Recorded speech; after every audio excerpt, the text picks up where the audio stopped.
What's up, Clover Hill Baseball? This is Coach Mooney with your February newsletter. Sorry about the last 2 months. I've been slacking a little bit, but we haven't had much to talk about, so I chose not to send a video out for those last 2 months. But this month, we got some stuff to talk about. Season's right around the corner, a couple weeks away, so I want to make sure you guys are all cut up. Obviously, look around, so make sure I don't fall down. I'm on the mound here at Clover Hill High School. We're sliding down it. So baseball is not going to be happening for a little while here. Hopefully we get warmed up, we get back to school. We'll see what happens. But just want to kind of catch you guys up what we've been doing over the last several weeks. You know, we've been using the tennis courts, which are actually melting pretty fast right now. So we might be able to get the tennis courts when we come back. But we've been using the tennis courts to do all kinds of stuff. We focus on body control, footwork. You know, we had every tool that we bought. We probably bought $2,000 worth of tools for us to use that high-level college players and professional players use. We have those tools, and we used them out there in the tennis courts. We worked on drill after drill after drill, getting our footwork right, getting our hands right for infielders, drop steps for outfielders. We did a lot of stuff. We got a lot done the last few weeks using the tennis courts. As we started getting our arms cranked up for the season, we came out to the field, obviously before this, and we started stretching our arms out so we keep our arms healthy and get them up to shape for our season that's approaching. So that's what we've been up to. The boys have been working their butts off. Very proud of them, excited for them. And you know, we're ready to keep on going forward and getting started here on the 23rd of February is when spring sports start. So hopefully the guys are still doing their workout binders, their morning journals, and the reflection on the Hard 90 podcast. If they're not, that's their choice. I'm not holding them accountable to that. I think that's something that would be more valuable if they chose to do. And hopefully down the road as they mature, they'll realize the value in the things that are given to them that will, if they commit to them, will add value to their lives. So if you want to reinforce that, feel free to go ahead and do that. Just want to let you guys know that our coaching staff, 5 of us went down to Columbus, Ohio a few weeks back. And we went to the National Baseball Coaches Association, the ABC, American Baseball Coaches Association National Convention. We spent a few days up there, and we had an absolute blast. We had such a great time. We were learning the game. We were around 6,000 plus other coaches, high-level coaching from the professional level to Power 5 head coaches sitting in the same arena that we were. It was insane. It was so good. We all came back rejuvenated, ready to give what we could give back to our boys. All the fundraising that the coaching staff did over the summer and the fall paid for it. All the times we rented out the field at PBR in those tournaments, we were all in about $3,500 to make that happen. So our coaches are fed. They're ready to go and give it back to our kids. We're ready to get the season started. Coach Ford's taking on the JV program. He's taking over all JV baseball ops. Be looking out for a podcast. We just threw it down inside the school. I got to edit it and get it out there. But it's going to introduce the JV parents and the JV players to Coach Ford, who he is, what he believes in, his experience, and everything you need to know about him. So it's about 45 minutes long, but it's worth the listen because you're going to learn about the coach that is going to be coaching your boys' JV parents. And one of the things that really screws up the game of baseball sometimes is the coach-player-parent relationship, where we're not all bought in one unit. Getting to know Coach Ford now before the season starts is going to help a lot of things. So I encourage you guys to listen to that, find some time for that. It'll always be on YouTube, so you'll be able to check it out whenever you want. Going into February 23rd, our first day of our spring sports, most people call that the first day of tryouts. I hate calling it tryouts because the way I see it is we've been working out since the second week of school. Your boys have been invested in the program. We've invested back into them. Most guys that come out for our team are going to make the team. All right. So there's very few that would get cut, and they're usually the guys that are so far behind that they could get hurt. So if your kid's invested in the program, we'll invest right back to him, make sure he stays in the program. Now, with that comes a role. If your son is a lower level guy and he's an 8th grader or a low level 9th grader, we probably would not keep him on the roster. However, we'll keep him on as a manager, which means he's kind of like a practice player, and he's allowed to develop with the team throughout the course of the season. So he's still part of the team. He's just not on the roster. We call those program players. And I'm telling you right now, a lot of those 8th grade program players that we've had as managers are impactful guys come their junior, senior year. So we're going to invest right back in them, develop them. Nobody else does that, but we do that right here at Clover Hill when we can get out of the snow. All right. Prep before we get to February 23rd. Everybody in the program is probably going to make the team. So there's some work that we can do right now. And one of the things that we need to get done is we need to get ready for our fundraiser. Okay. This fundraiser is huge for us. It helps us get everything that we need and even a lot of the things that we want. These boys have more than any other program in the whole area. These guys have it all. It's because of this fundraiser. I put this money right back into the boys. You look around, we have all the nicest, newest things on this varsity field and all our hand-me-downs, little brother syndrome. They get our nice stuff down there at the JV field as well. They got a BP turtle down there. Not many JV teams have that. A nice L screen. They even have a Hack Attack Junior down there with a generator. No other JV team has that. We have that here at Clover Hill. You come up here, varsity level, we have big league level equipment up here. It's very nice to have up here, and we take care of this place really well. So the fundraiser helps pay for those things. Last year we raised about $20,000. And the reason why it was just under, but the reason we raised that much money was because we changed platforms. We went from using a platform that we made about $10,000. We changed it up. It's called Leading Edge. And the way it works is the kids, instead of accumulating email addresses, they now get phone contacts. And we spend 1 hour calling all of our contacts for 1 hour. We call our contacts and we talk to them on the phone. When a teenage boy talks to an adult on the phone, they're a lot more likely to give and donate money towards their cause.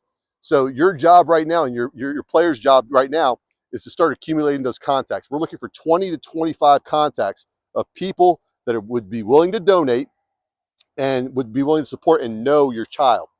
So it starts there with accumulating that list. Don't be afraid to put people on there that you know have money and that you could kind of grease the wheels of that conversation, still have the child, your son, talk to that person. But if you know them and your son doesn't know them, they can still make that phone call and have that conversation once they get used to making this conversation happen on the phone. So that's coming. We're also going to do corporate sponsorships. We raised about $2,500 or so with that last year. Not sure if we're going to do it in-house or if we're going to do it with a platform. I found a platform that will do it all for me. I'm all about that. They do take a cut, but it's worth it. The players are still responsible for going out there and getting those sponsorships. But the platform will actually give us a team picture banner, and it'll have the sponsorships at the bottom, different sizes based on how much they give. They also, we're going to do $350 sponsorships for a medium-sized logo. $500 gets you a bigger logo. And anybody that donates $1,000 will get I'm not sure if I'm going to do a 4x6 on the wall or if I'm going to do a 2x4 on the backstop wall. So the money that your child raises, the son raises, it's going to go towards their total that they raise, and we're going to be doing some incentives. Last year, I took $1,000 off the top of our fundraiser, and I gave it right back to the top 5 people who raised the most money. They all got custom, brand new fielding gloves, baseball gloves. So we're going to do something similar to that again this year, and whatever the guys want, we'll incentivize with them. I don't care what it is. I'm not buying Bruce Bolt batting gloves or sliding mitts. Not happening. All right, but whatever they want, we'll make it happen. So that's what's coming with the fundraiser. We're getting prepped for that right now. Being that most guys are going to make the team this year, all right, not going to be cutting many guys. If you feel comfortable with it, now might be a good time to start buying the equipment that they'll need on their own. We provide most everything, but there's certain things that belong to the kid that they need to have their own. One of those things is a helmet. I have an Amazon list I'm going to put a link to in the email I sent this video out on. So be looking for that in the email. When you click on that list, you're going to see a bunch of stuff, a bunch of different options. I don't care if the helmet is matte dark green or gloss dark green. It has to be dark green. And I have some options on there. We're not going to do white helmets. We're not going to do black helmets, dark green helmets. And I'll provide a logo for them to put on the helmet as well. Varsity guys will get a visor cover as well. But I think there's 3 different options on the Amazon list. Belts. At Clover Hill, traditionally what we've done is we've stepped it up a notch. We have set the bar high on our appearance. We have all Under Armour uniforms. I like our guys to wear leather belts. So there's several different options of leather belts for the reason that some of them do get sold out in certain styles, but they're all the same. Choose whichever one you want if they have it in your size that you're looking for. That's why there's multiple leather belts on that Amazon list as well. I do have an elastic belt on there, which I'm not a big fan of, but if you can't find your size, go with the elastic belt until they come back in stock or we find another option. They're about $8, or I could be wrong on that, but they're fairly cheap as well. So leather belts if possible. Forest green, dark green is what we're looking for. On that same site, you do have pants. JV will be using these pants from the Amazon site or just plain white pants. They have to have plain white pants. They can be long or they can be short. On the site, you have long pants and short pants with the Under Armour logo. Our Under Armour uniforms look great with them. The guys like the cut. They like the way they fit. You get to choose. If you get the long cut pants on the Amazon list, the long pants, you have solid green socks underneath. If you do the short cut pants, there's a special sock that we use, and it's a stirrup sock. It's not actually stirrups, but it's a sock that has stirrups on it, and it has 3 gold rings around the calf. That's the sock you would need for the short pants. All right. So if you like to use those for game, get them for the game and practice. We're also wearing white pants as well. So if you need to get 2 pairs, go right ahead. Or any set of white pants they currently have, those will work as well. On that Amazon site, you'll see some tools. You'll see bands, foam rollers, and body blades. I only put that on there because the guys are acclimated to using those during our season. We provide them during our season and all year long when they're working with us. But when they go off to play summer and fall ball with their own teams, they might want to use those same tools. So I put them on there in case you want to purchase them for them as well. I did put 3 books on there. I'm not sure if you want to encourage your son to read a little bit, but they're 3 mental performance books that I strongly believe in. Your son might be into it as well, but they're 3 great resources to reinforce what we teach on a daily basis here at Clover Hill. I will say this, any accessories that you buy for your son, accessories, batting gloves, wristbands, whatever it might be, I ask that they not be extravagant colors. Okay, we're looking for team colors, uniformity. We're looking for forest green, gold, white, black, or gray. That very standard colors, closest to our logos we possibly can. That's what we're going to go with.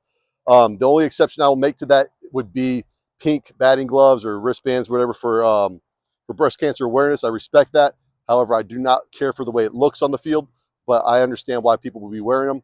But we want to be as uniform as possible. With the uniform mentality, the type of cleats we get, I prefer them to be white.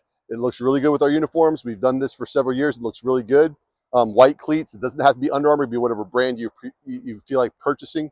That, and also, if you can, this is not a requirement, but a suggestion, white turf shoes or tennis shoes that are white so that we can look uniform when we get off the bus, when we're moving around. We don't always use cleats on our surface just to maintain the surface. So sometimes we'll be in our turfs. If we're doing pregame, it looks a lot better if we're all wearing the same color shoes as well. No pressure on that. And I could also wash those shoes in our commercial washing machine and dryer in the field house if they need to be washed.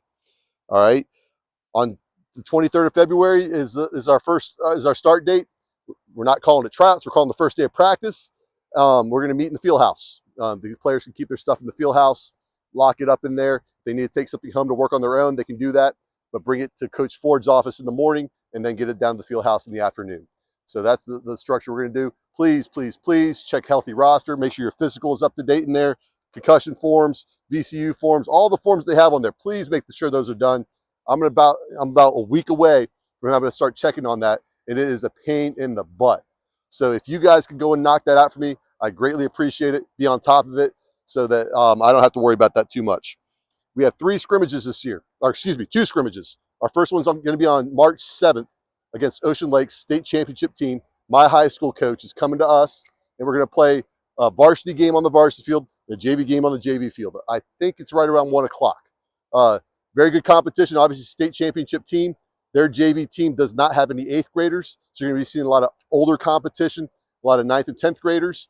So you'll see some strong competition down there, and up here, you're facing the state championship team. So we're going to be well prepared for our season playing them. The other, and then after the scrimmages are done, what we always done with Ocean Lakes for the last 10 plus years, we will go from outside where it's cold to inside our school, and we're going to do like a little a dinner or a little meal, and we provide the food. So Jamie Hupp will provide a sign up genius so we can sign up for what we're going to bring. They did a great job last year, great spread. We got to one-up them. That's what we do around here at Clover Hill. We're gonna one-up them. We're gonna try to do a better job. Us being inside alone with that space that we have is already gonna win the competition. But let's see how we can do on that food. I know some of you guys can cook, and I'll find out who it is so you can take care of me down the road. All right. So the second scrimmage is on the 14th. The next Saturday, we'll be on the road.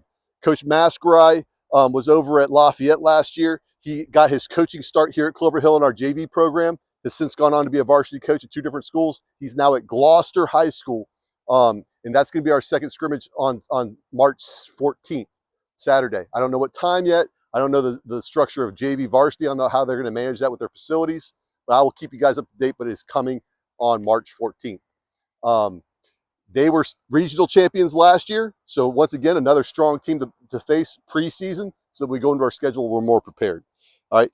During that preseason time, before we play our first game, I'd like to do a first pitch dinner. Last year we did our first one where all it is it's a parent meeting, but we call it the first pitch dinner because we're gonna provide food for it. We're gonna have a meeting, a parents meeting, but we're also gonna have a little bit of entertainment. We get a panel of boys up there on the stage, and we're gonna let you guys see their personalities the way I have to see them every day. It's actually a lot of fun. Get to know the guys, get to hear a projection of how they project our season. It's a very fun event. A lot of colleges do this. They usually charge $120. I'm getting ready to go to Longwood. They charge me $125 to go to this thing. It's free for us. We're not trying to make money off this, but it's a great experience. I think you guys will have a great time there.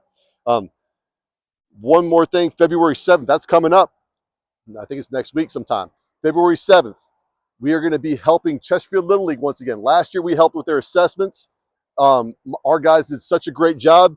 The vice president called me up and asked if we could come join them again and help them with their assessments. And when I talked to the boys, they were all in. So on February 7th, Saturday, we're going to have a group doing the younger guys' assessments down at Ironbridge in the indoor facility. And then later in the day, it'll be over here at Rise for the older group. We'll need the guys' help with those assessments. Great look. And let's be real, Chesterfield Little League did not call Manchester High School to help with the assessments. They didn't call Midlothian High School. They didn't call Cosby High School. They called Clover Hill High School because your boys, they do it the right way. And I'm very proud of them for the reputation they've gained in the county. They're doing a great job, and we're going to do it again on February 7th. So be prepared for that. Spring break. Here we go. Last point, and I'm done, I promise. Spring break, we are playing in the spring break tournament this year. I just talked to Coach Izzy over at LC Bird. We're going to be in their tournament. They're going to be playing it at Ironbridge. This is varsity over at Ironbridge Sports Park on the turf fields. They made it so we can get 3 games in on the week. Likely going to be playing, I could be wrong on the teams. We're going to play Bird, Patriot from Northern Virginia, and another team. I can't remember who it is. But Prince George. Prince George is the third one. So that's who we'll probably likely be playing in our spring break tournament, and that's where we're in a dilemma because we haven't played spring break tournaments in the past. We have a very thin roster on the varsity team. Got to have everybody there if I can. Obviously, I'll understand if you can't, but this is 3 games over 20 game season. That will actually put us at 21 games. It's 3 games of our 21 game season. We missed that. You're missing a high percentage of our season. So please communicate with me as early as possible so we can at least plan for what we're going to do. At the same time, during spring break, JV is going to be playing a tournament. The Meadowbrook tournament we played in last year, they abbreviate the games down to 5 innings. It flows along pretty good. Competition is usually pretty solid. So we're going to do that one again. We've been doing that one forever. So we're going to continue with that. So both teams are going to be playing in spring break tournaments this year. So please, if there's any conflicts, please let us know early in advance. But at this point, as being as flexible as I can be, I still have to say that this is a commitment that they've made, and we kind of need them to be there. So that being said, please, I'm not going to be bullheaded on this. I will be flexible, but I hope you guys understand the urgency of having our players there when we need them there. So that being said, that's February. That's February newsletter leading us up into our season. If there's anything else that comes up, I'll make another short video, not on the ice because I am having a hard time standing up, but I'll do it somewhere else where I'll send you guys another video to catch you guys up on what you need to know. Other than that, if you have any questions for me, please feel free to email me. Have your son talk to me first. Obviously, if we can have that communication with your son first, that's great. If not, email me, call me. My number is 757-635-9942. And I hope you guys are staying warm in all this. Hopefully it melts soon so we can get back to work. But just remember what this looks like because it'll look a lot different in May. It'll be fast and furious. So once we get started, it's going to be honest before we know it. So stay warm. Hopefully we're back to school soon, and we'll talk to you later.